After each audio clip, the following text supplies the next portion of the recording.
del dirigente gremial Víctor Santamaría, la Universidad del Sindicato de Trabajadores encargados de edificios, con Luis Pa, algunos detalles sobre eso. Les decíamos, tenemos la chance de charlar con Roberto Feletti, economista, fue secretario de Comercio, fue diputado nacional, muchos otros cargos. Ahora se desempeña como secretario administrativo del Senado en la provincia de Buenos Aires. A ver si podemos empardar un poco o poner en discusión algunos de los datos sobre los que ayer Milei dijo. Bueno, a partir de ahora todas buenas noticias, ya está la reactivación, ya salimos de la recesión y muchas otras cosas más. Roberto, Pablo Caruso, Luis Pagini, en Que Vuelvan las Ideas. Saludamos. ¿Cómo estás? ¿Qué tal? Buenas tardes. ¿Cómo están Pablo y Luis? Gracias, Roberto, por atendernos. No, por favor. Vos es que yo siempre me imagino a dirigentes como vos, formados además en economía como vos, observando un discurso de las características del de ayer en cadena nacional del gobierno de Javier Milei. ¿Qué te va pasando? ¿Qué te fue pasando mientras lo escuchabas? ¿Ibas anotando datos para después tratar de hacer alguna publicación? ¿Ibas tomando nota? ¿Cómo lo digerías?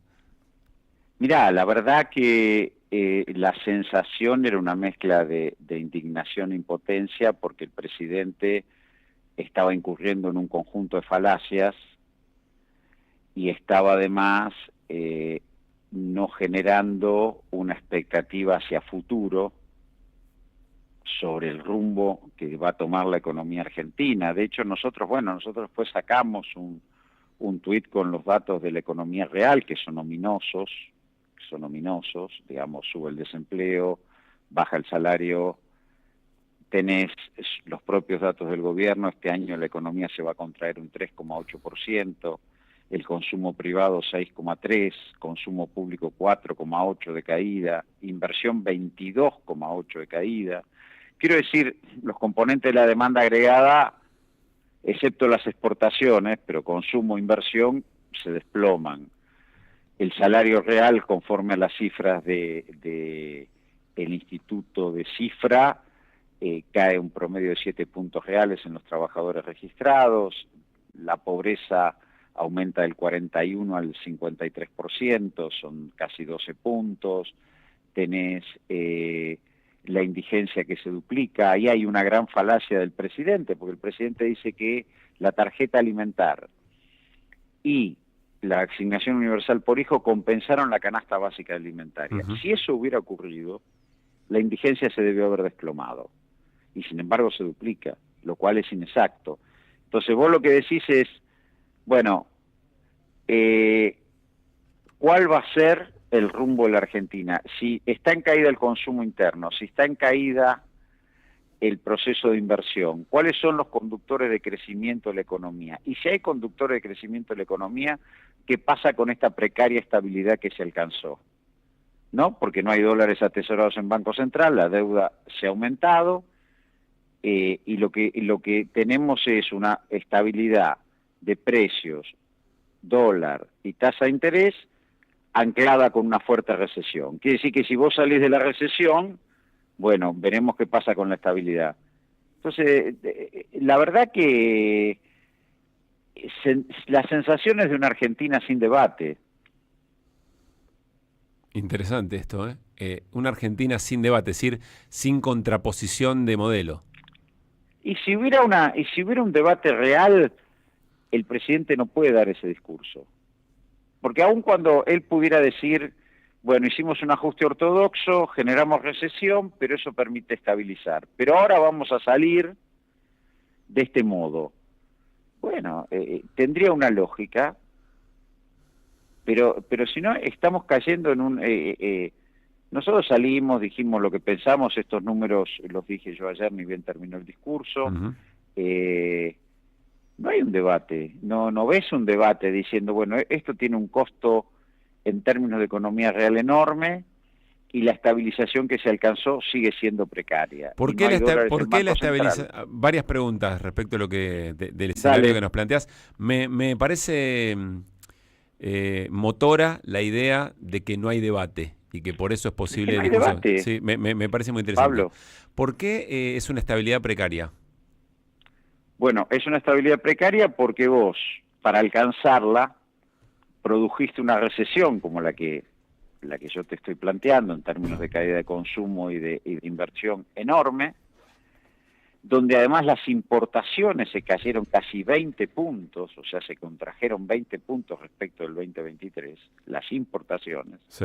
y donde además tenés un ajuste fiscal que tiene un correlato en términos de política de ingresos, tanto en inversión pública, provincias, universidades y sistema previsional enorme, enorme. Entonces, si yo cambio esta matriz, si yo quiero salir de la recesión, voy a tener que tener políticas fiscales activas, expansivas. Si yo quiero lograr un mayor nivel de actividad económica, voy a tener que importar más. Entonces, el saldo de la balanza comercial se me va a angostar, el equilibrio fiscal que alcancé se me va a angostar, la deuda la tengo todavía por delante y encima la abulté durante este año en 92.000 millones de dólares por deuda interna. Quiero decir, cualquier cambio del proceso recesivo nos lleva a un mayor desequilibrio de la economía y un salto que puede tener características impensadas. Digo, no es nuevo esto. Pablo, cuando te lo voy a poner en términos muy lineales, cuando veranear en Mar del Plata es más caro que veranear en Florianópolis, todos tenemos la impresión de que esto, independientemente que los ciudadanos lo aprovechen y yo no los culpo, todos tenemos la sensación que esto no dura. Bueno, por eso es precario, porque vos no tenés solvencia externa y solvencia fiscal tales que te permitan afirmar estos números. Sí los tenés mientras vos tengas comprimida la actividad económica. Si vos tenés pisada la actividad económica y una política de ingresos regresivas, bueno, probablemente este esquema de estabilidad se sostenga. Ahora, personalmente no creo que esto pueda sostenerse, a pesar de que alguien me va a decir, desde el plano político, no hay resistencia social. No, no la hay, también hay un fracaso de la oposición política, ¿no? Que sería para discutir. Claro, pero me parece que no estamos debatiendo a dónde nos lleva Milei. A ver, déjame, seguís abriendo preguntas interesantes en el caso del rol de la oposición o eventualmente la resistencia de los ajustados, digamos. Déjame preguntarte por el tema dólar. ¿Qué pasa si no habiendo resistencia social, es decir, una sociedad que acepta este nivel de actividad económica, este nivel de crisis, digamos, y al mismo tiempo el gobierno consigue, sea vía liquidación de exportaciones, sea vía algún nuevo crédito con algún organismo internacional o eventualmente la balanza energética, con la balanza comercial energética? Si el gobierno recibe, o quizá vos crees que eso no va a ocurrir, recibe los dólares suficientes como para mantener, por ejemplo, el tipo de cambio y abastecer la demanda de dólares que existe. Mirá, eso es una posibilidad, pero a la luz de lo que ha ocurrido este año, yo tengo algún escepticismo y te lo voy a decir con fundamento. El gobierno recibe 20.000 millones de dólares de blanqueo. ¿Sí? Una cifra importante, es lo que le da el puente financiero y le permite estabilizar, es un factor importante de estabilización del valor del dólar en este fin de año. Y por el otro, efectivamente, como venimos señalando, por la recesión, la caída de importaciones, tiene un superávit comercial acumulado de 16.000 millones de dólares a octubre. Si vos sumás 20.000 millones de dólares de blanqueo más 16.000 de superávit comercial, te da 36.000 millones de dólares. Es una cifra importante en dólares para afrontar este proceso de estabilización. ¿Sí? Uno por única vez, porque es el blanqueo, otro logrado con la recesión. Ahora bien, cuando vos vas a las reservas internacionales, vas al Banco Central, la acumulación de reservas a lo largo del año frente a esos 36.000 millones de dólares de oferta, fueron 7.000. Quiere decir que ahí sigue habiendo una lógica que lo podemos llamar valorización financiera, carry trade, de especulación, que no te permite atesorar dólares. Que es lo mismo que le pasó a Macri. Si el Fondo Monetario decidiera apoyarlo al gobierno, probablemente le exigiera una corrección del tipo de cambio fuerte para impedir que pase esto que te estoy diciendo. Vos tuviste una oferta de 36.000 millones de dólares y atesoraste 7.000. Sí. Eso bueno, si mañana se liquidaron efectivamente la balanza de divisas energética cambió y va a ser cada vez más superavitaria. Ahora, eso también tiene que tener un correlato de atesoramiento en el Banco Central. Probablemente el sector agropecuario, que todavía no se vio, si bien ha superado la sequía, las liquidaciones hoy todavía están por debajo del 2022, pero supongamos que aún con este tipo de cambio liquide, está bien. Ahora, el punto es, ¿vos lográs una estabilización consolidando dólares en Banco Central o esto sigue siendo un mecanismo por el cual vos valorizás financieramente, haces diferencias importantes en dólares respecto a los pesos y te las vas llevando? Es decir, o es una estabilidad real porque acumulaste en el Banco Central, o es una estabilidad que depende de las expectativas. En el momento que la expectativa cambie, se te van todos a buscar los dólares. Y el momento de eso le pasó a Macri. Cuando el mercado internacional le dijo a Caputo, que era ministro de Finanzas en ese momento, en enero del 18, esta es la última operación de deuda que te permitimos, que fueron 9.000 millones de dólares, en marzo empezó la corrida, empezaron a haber cambio de expectativas. Lo que vos estás teniendo hoy es que efectivamente, si vos hubieras comprado un bono ajustable por inflación, que es el Bonser 26 a principio en enero, supongamos que eso lo hubieras hecho con que tenías dólares atesorados en contado con liquidación, ponele legítimos, legales, los tenías en una cuenta, o MEP, los vendías tus dólares financieros, comprabas el bono ajustable por inflación, y bueno, al fin de este año te hubieras encontrado con una ganancia en dólares cercana al 60%. Claro. Entonces, a lo largo de, podría decirte un año, bueno, eso evidentemente obra como un atractivo interesante para que vos te quedes. Sí, no sé qué con actividad el activo financiero en pesos. Ahora, ¿eso cuánto dura? ¿Qué actividad de la economía real te da ese rendimiento? No sé. Y claro, lo que vos estás teniendo, ¿por qué yo te digo estos 36.000 millones de dólares, que es el superávit más el blanqueo, no se reflejan en un apalancamiento de la economía real? Porque está todo circulando en este proceso de especulación financiera que se ha armado. Bien. Roberto, ¿por qué no se refleja en el Banco Central? Y no se refleja en el Banco Central porque efectivamente la liquidación como entra se va. Entonces digo, estamos en un problema. Roberto, Luis Pablo te saluda, ¿cómo estás? ¿Cómo te va, Luis? Quiero incorporar algo que dijo en el transcurso de su discurso Javier Milei a estos datos que vos mencionás, y dijo, creo que textual, estamos trabajando en un acuerdo con el Fondo Monetario Internacional y con bancos privados para salir del cepo. ¿Cuánto aire? Dos preguntas. ¿Cuánto aire podría darle un acuerdo de este tipo, ya sea con el FMI o con los bancos privados por fuera? ¿Y qué riesgo tiene también para la Argentina un acuerdo de estas características? Mirá, el programa financiero que exhibe Caputo, que es el manejo de deuda y demás, ha sido errático. Es decir, por un lado están anunciando un nuevo acuerdo con el fondo, prácticamente que llegaron al gobierno. Ahora tienen más expectativa porque el triunfo electoral de Trump les abriría una posibilidad similar a la que tuvieron con Macri, todavía no está consolidado.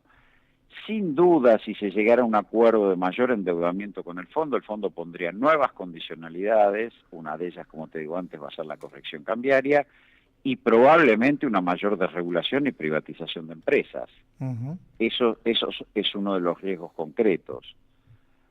El acuerdo con los bancos también lo viene anunciando Caputo desde principios de año y no se ha materializado. ¿Y por qué te digo que es un programa financiero errático? Porque por un lado modificaron la ley de administración financiera para reestructurar la deuda como se les dé la gana, lo hicieron por DNU y el Congreso permanece en silencio, con lo cual habilitan una suerte de nuevo megacanje para crear una expectativa favorable, pero por el otro, Caputo dice ya los pagos de enero están asegurados y probablemente lo estén porque son 4.700 millones de dólares. Entonces, por un lado no sabe si el gobierno quiere pagar, no sabe si el gobierno quiere acordar con el fondo, no sabe si el gobierno quiere reestructurar la deuda con privados. Es todo un día a día incierto, todo un día a día incierto. Claro. Entonces, lo único que hay cierto es este esquema de valorización financiera o digamos de cambiar dólares para jugarlos contra activos financieros en pesos, que te da un rendimiento en dólares interesante, superior a todo lo que pasa en el mundo.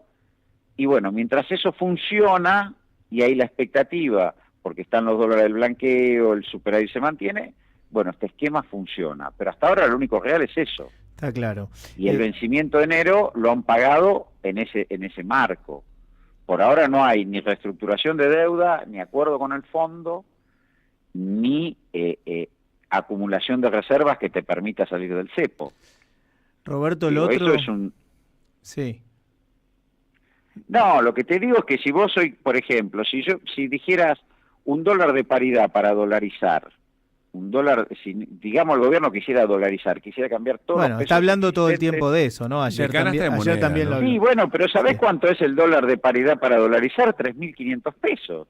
O sea, digo, no está fácil. No. Por eso te digo, no atesoraron reservas en Banco Central. Si vos querés cambiar todos los pesos nominados, no los que tenés en el bolsillo, los que están en la cuenta en los bancos, en ahorro, en plazo fijo, todos los pesos que están nominados, y lo dividís por el número de reservas que hoy tiene el Banco Central, te da 3.500 pesos. Ese es el dólar de dolarización. Entonces lo que el gobierno hace es una de sus tantas falacias, digo. Sí, una puesta en escena.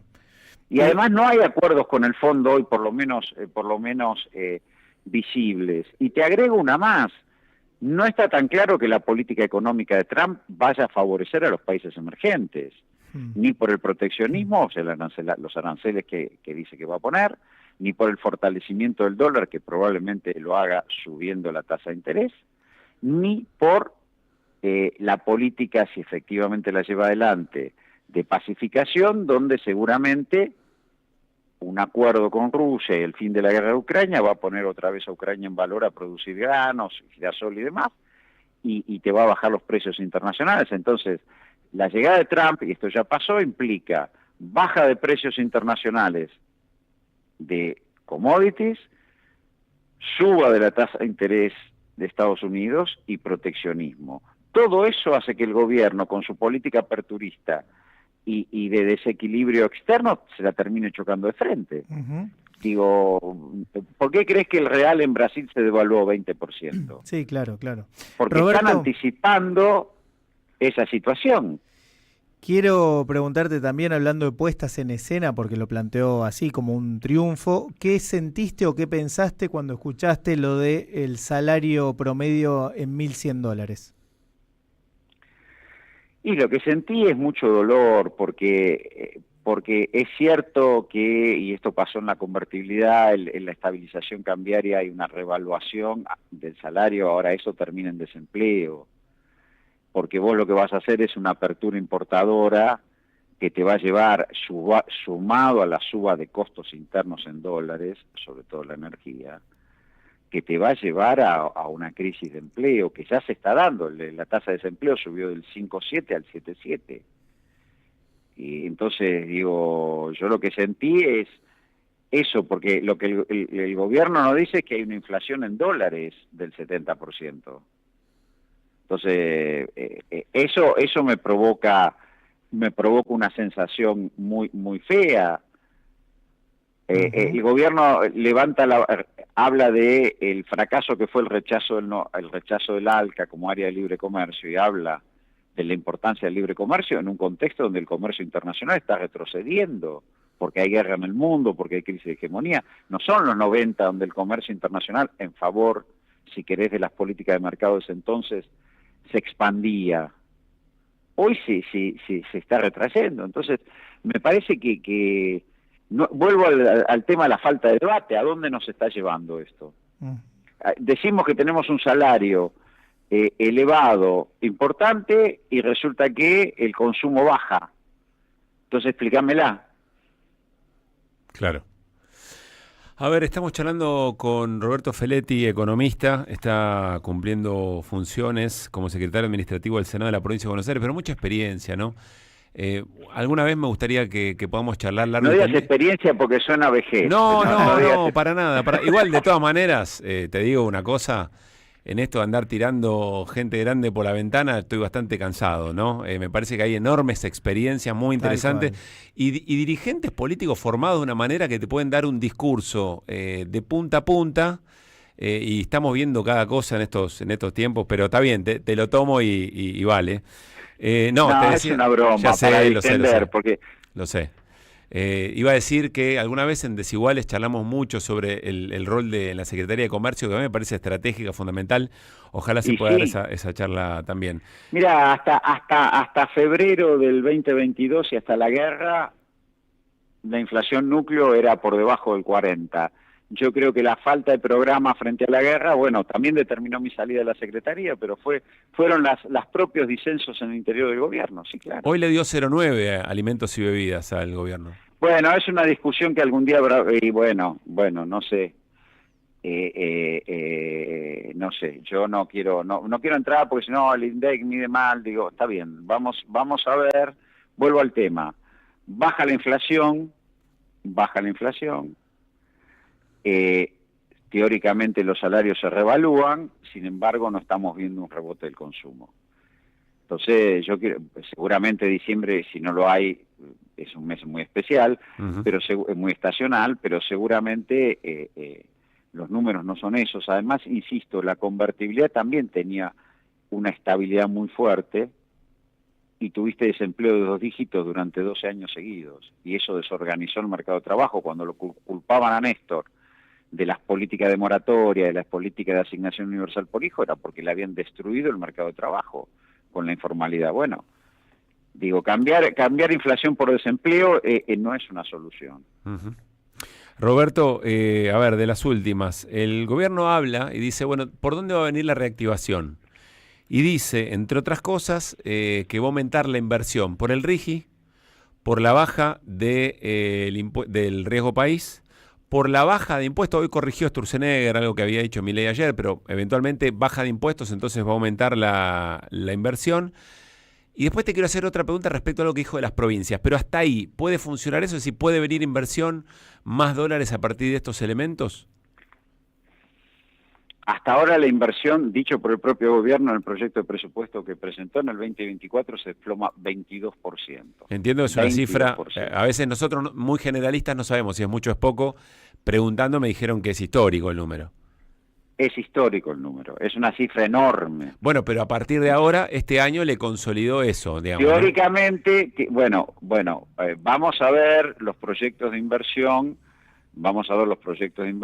hasta ahora el gobierno habla de proyectos, habla de apuestas, y hasta ahora yo no tengo la expectativa de que eso se materialice, y el caso más emblemático y más claro es la retirada de Petronas del polo petroquímico Bahía Blanca en cuanto a la planta de gas natural licuado, que era una de las inversiones más importantes. Ayer Germán Martínez, titular del bloque de Unión por la Patria en Diputados, decía, esta es la figura más concreta de cómo el gobierno vuelve a apostar a la teoría del derrame. Bueno, la inversión, a ver, si vos mirás los componentes de la demanda agregada son 3, es el consumo interno, sí, es la inversión y es la demanda externa, o sea, las exportaciones. Si vos medís, más o menos, te lo digo rápido para hacerlo, varía, pero para que todos lo entendamos, 70 es consumo interno, 20 es inversión, 10 son exportaciones. Puede ser que las expos sean 12, la inversión sea 18, el consumo va... Pero ponele 70, 20, 10, para que sea rápido. Sí. Bueno, ahí te das cuenta que si vos no tenés una dinámica de consumo, difícilmente el país salga de este proceso. Bien. Y además insisto con el tema de la inversión. El tema de la inversión, si no hay estabilidad, mercado, inserción regional definida, es difícil. No, y por el otro, la discusión con Estados Unidos. Sí. Las iniciativas de Estados Unidos para la Argentina, y no es anti-norteamericanismo, es historia, nunca fueron apalancadoras. En la Alianza para el Progreso, con el capital industrial, la que desarrolla Frondizi a fines de los 50, principios de los 60, efectivamente hubo empresas industriales norteamericanas, pero predominaron las europeas, sobre todo en la industria automotriz, química. Después, si vas al consenso de Washington, la otra iniciativa, apertura de regulación, privatizaciones, no vino una sola empresa norteamericana a comprar activos estatales. Predominaron las europeas, en particular las españolas. No quiero abrir. Y si vos mirás, después del rechazo al ALCA, que fue la inserción internacional, a mi juicio, más virtuosa que tuvo la Argentina, fue la alianza con Brasil. Entonces digo, ¿qué es lo que estamos hablando? Si siempre fuimos una economía competitiva con los Estados Unidos. Sí, ayer Julián Moreno de PYME decía, si hay apertura comercial con Estados Unidos, estamos fritos, las pymes estamos fritas. No quiero abrir este capítulo. No, la apertura sí, eso no hay vuelta, eso ya pasó, ya se ensayó. No, la apertura o el libre comercio con Estados Unidos. Sí, el libre comercio. No quiero abrir más ventanas, pero respecto de lo que decís, veo muy preocupada a la AmCham, veo muy preocupada a EA, porque no salió ficha limpia, poco preocupada porque el gobierno estabiliza regla de juego por decreto y le dice que es nido de ratas al Congreso. Pero lo dejamos, prometo que lo dejamos para la próxima. Quiero hacerte esta pregunta. Esa es la crisis de representación y de la democracia gravísima. Claro. Por eso ya parece un debate. Es un debate en sí largo. mismo. Yo si tuviera que hacer una inversión, la verdad que no entierro millones de dólares en un país donde todo está a tiro de decreto del gobierno que venga, digamos, ¿no? Exactamente. A ver, Roberto, ayer habló Milei, dijo que iba a reestructurar todo el esquema impositivo y que las provincias tenían que competir entre sí para ver cuáles eran más atractivas para la inversión. ¿Cuál es el riesgo? ¿Qué está diciendo Milei acá cuando dice esto? Y esa es la desestructuración de la Argentina. El Pacto de Mayo en sí mismo es la desestructuración del Pacto de Olivos. Vos en el Pacto de Olivos tenías un acuerdo federal por el cual la Pampa Húmeda, en particular la provincia de Buenos Aires, y eso es histórico, es un reclamo histórico, ponía los recursos federales para integrar a la nación a las provincias de menor tamaño económico, sobre todo las que no están dentro de la Pampa Húmeda, la cordillera, la Patagonia, el Norte Grande. Ese pacto que se firma el 9 de julio, donde 18 gobernadores aceptan que el sector público consolidado, me refiero a nación, provincias, municipios, va a perder 15 puntos de participación en el producto, o sea, va a ser un ajuste monumental, de los cuales la mitad de eso lo van a hacer las provincias. Lo que está haciendo es decir, bueno, la provincia de Buenos Aires, porque en realidad hay una embestida contra la provincia de Buenos Aires, no va a ser más la que suministre recursos para el resto del país. Vamos a generar un esquema por el cual cada provincia oferte la menor cantidad de impuestos y se desarrolle. ¿Y qué te lo reemplaza ese acuerdo federal? Por el RIGI. Ustedes son dueños del subsuelo, compitan ofertando el subsuelo de sus provincias al sector privado y con eso reciban inversiones, regalías y demás.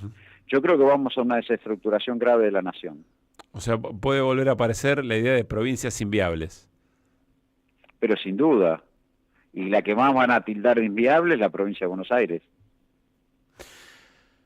Roberto, gracias en serio por este rato largo. Un gran abrazo. No, espero haber contribuido al debate, ya que no hay debate. Me encantó esa idea, la vamos a trabajar. No hay debate y por eso un discurso como este tiene esa efectividad. Un gran abrazo, en serio. Abrazo. Roberto Feletti, economista, muy interesante, la charla con Roberto dio en poquito tiempo, en términos de la cantidad de argumentos que dio, contestándole a lo que ayer propuso en términos de proyecto económico de país, Javier Milei, que me parecen interesantes para tomar nota y enriquecer las discusiones que tengamos a mano. No solamente el debate público, el debate en los medios, también el que se da en las reuniones, el que se da en los encuentros casuales, en las conversaciones. Me parece que también hay que recuperar el debate de abajo hacia arriba. 5:10. En AM530 pasan muchas cosas. Y todo lo que pasa está en la red. Somos Radio AM530 en Twitter. Entérate de lo que pasa. AM530.